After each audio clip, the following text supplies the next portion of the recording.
വൈഗ കൊലക്കേസ് പ്രതി സനു മോഹൻ കുറ്റക്കാരൻ. എല്ലാ കുറ്റങ്ങളും തെളിഞ്ഞു. എറണാകുളം പ്രത്യേക കോടതിയിലാണ് പ്രതിയെ ഹാജരാക്കിയത്. ശിക്ഷാവിധിയിൽ വാദം ഉച്ചകഴിഞ്ഞ് നടക്കും. ജിജീഷ് കരുണാകരൻ ചേരുന്നുണ്ട്. ജിജീഷ്, ഇപ്പോൾ സനു മോഹൻ കുറ്റക്കാരനാണ് എന്ന് കോടതി കണ്ടെത്തിയിരിക്കുകയാണ്. മറ്റെന്തൊക്കെയാണ് വിവരങ്ങൾ? വൈഗ കൊലക്കേസിൽ പിതാവ് സനു മോഹൻ കുറ്റക്കാരനെന്ന് കോടതി ഇപ്പോൾ കണ്ടെത്തിയിരിക്കുകയാണ്. പ്രതിക്കെതിരെ ചുമത്തിയ എല്ലാ കുറ്റങ്ങളും തെളിഞ്ഞിട്ടുണ്ട്. ശിക്ഷാവിധിയിൽ ഉച്ചയ്ക്ക് ശേഷമായിരിക്കും വാദം നടക്കുക. കുട്ടികൾക്കെതിരായ കുറ്റകൃത്യങ്ങൾ പരിഗണിക്കുന്ന എറണാകുളത്തെ പ്രത്യേക കോടതിയാണ് വിധി പറഞ്ഞത്. 2021 മാർച്ച് 21-നായിരുന്നു 10 വയസ്സു മാത്രം പ്രായമുള്ള തൻ്റെ മകൾ മദ്യം നൽകി ശ്വാസം മുട്ടിച്ച ശേഷം അച്ഛൻ സനു മോഹൻ കൊലപ്പെടുത്തിയത്. ജിജീഷ് ലൈനിലുണ്ടെന്ന് കരുതുന്നു. ജിജീഷ്, എന്തായാലും ഇപ്പോൾ സനു മോഹൻ കുറ്റക്കാരനാണെന്ന് തെളിഞ്ഞിരിക്കുകയാണ്. ശിക്ഷാവിധി ഉച്ചയ്ക്ക് ശേഷമെന്നാണ് കോടതി പറയുന്നത്.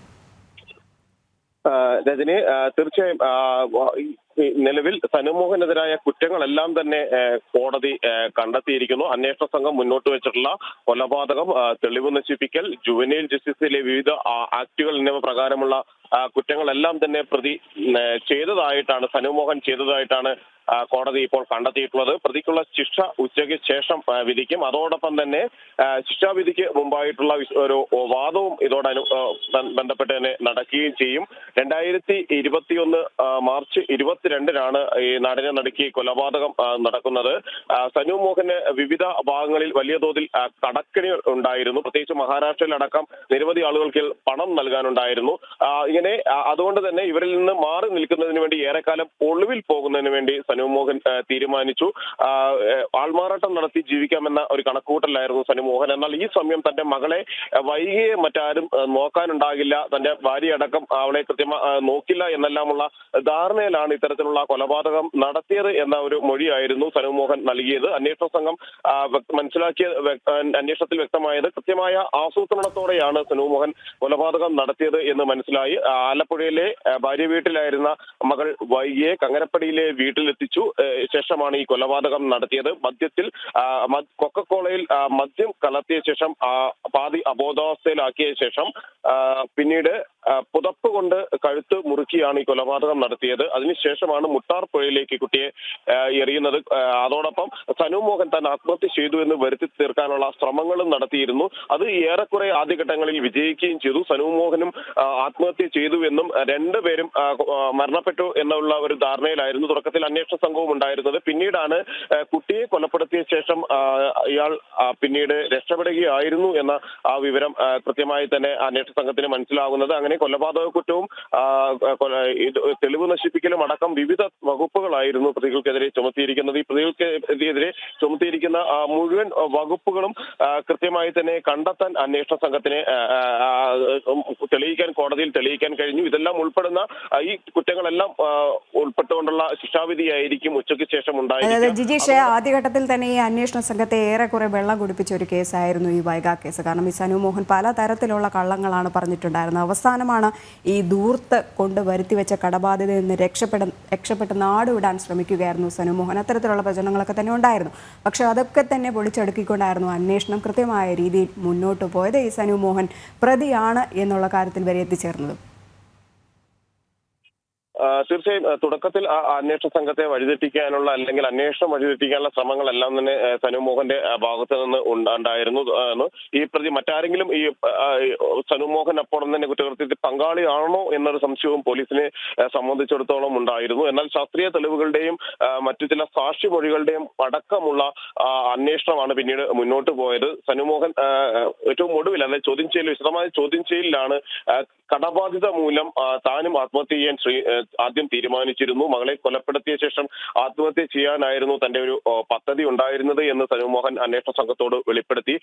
അതോടൊപ്പം തന്നെ പിന്നീട് താൻ ആ ഒരു തീരുമാനം മാറ്റി മകളെ കൊലപ്പെടുത്തുക, കാരണം മകൾ താൻ ഏറെക്കാലം ഒളിവിൽ കഴിയുകയും തിരിച്ച് വീട്ടിലെത്താതെ ഇരിക്കുകയും ചെയ്യുന്ന സാഹചര്യത്തിൽ മകളെ മറ്റാരും നോക്കില്ല എന്നതുകൊണ്ട് തന്നെ അവളെ കൊലപ്പെടുത്തിയ ശേഷം ആത്മഹത്യ ചെയ്യുക എന്ന രീതിയിലേക്ക് തന്റെ മാനസികാവസ്ഥ മാറി എന്ന് പിന്നീട് പറയുകയും ചെയ്തു. അങ്ങനെയാണ് 10 വയസ്സുകാരിയായ വൈകിയെ ക്രൂരമായി ക്രൂരമായി തന്നെ കൊലപ്പെടുത്തുന്നത്, ശ്വാസം മുട്ടിച്ച് കൊലപ്പെടുത്തുന്നത്, മുട്ടാർ പുഴയിലേക്ക് കൊണ്ടുപോയി തള്ളുകയും എല്ലാം ചെയ്തത് പ്രതി ആസൂത്രണത്തോടെ തന്നെയാണ് ഇത്തരം കാര്യങ്ങൾ ചെയ്തത് എന്നും തെളിവ് നശിപ്പിക്കാനുള്ള ശ്രമങ്ങൾ എല്ലാ ഘട്ടത്തിലും പ്രതി നടത്തിയതായും തന്നെ അന്വേഷണ സംഘത്തിന് വ്യക്തമാവുകയും ചെയ്തു. അതിന്റെ അടിസ്ഥാനത്തിലാണ് ഇപ്പോൾ ഈ കുറ്റപത്രം സമർപ്പിച്ചത്. ഏതാണ്ട് 330 പേജുള്ള കുറ്റപത്രം, 1500ഓളം പേജുള്ള ഡിജിറ്റൽ തെളിവുകൾ അടങ്ങുന്ന വിവരങ്ങൾ എന്നിവയെല്ലാം തന്നെ കോടതിയിൽ സമർപ്പിച്ചു. 86 സാക്ഷികളെയാണ് ഇതുമായി ബന്ധപ്പെട്ടുകൊണ്ട് കോടതിയിൽ വിസ്തരിച്ചത്. 86 സാക്ഷികളെ വിസ്തരിച്ചു.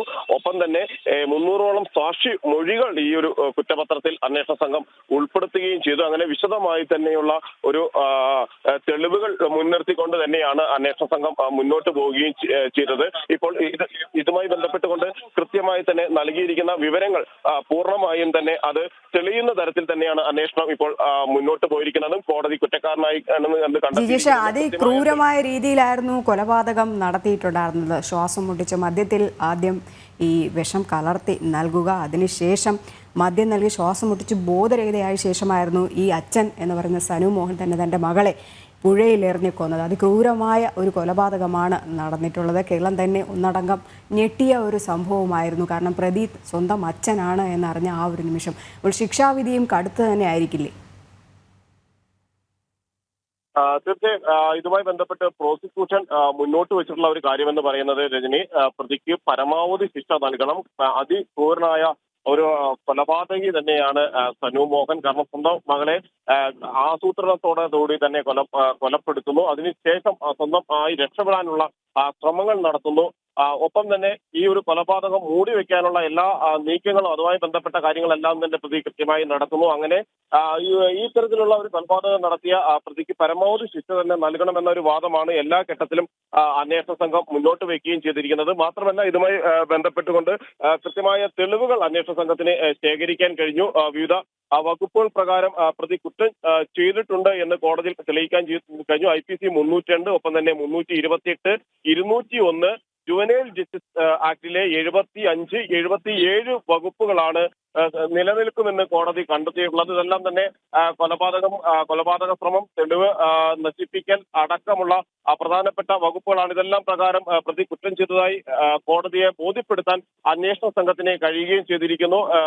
ഒപ്പം തന്നെയാണ് ഈ സാക്ഷിമൊഴികൾ ഇതിൽ പ്രധാനമാണ്. കുട്ടിയുടെ അമ്മയടക്കം സനു മോഹനെതിരെ മൊഴികൾ നൽകിയിട്ടുണ്ട്. കാരണം അമ്മയുടെ വീട്ടിലായിരുന്നു കുഞ്ഞ് ഉണ്ടായിരുന്നത്, വൈകി ഉണ്ടായിരുന്നത്.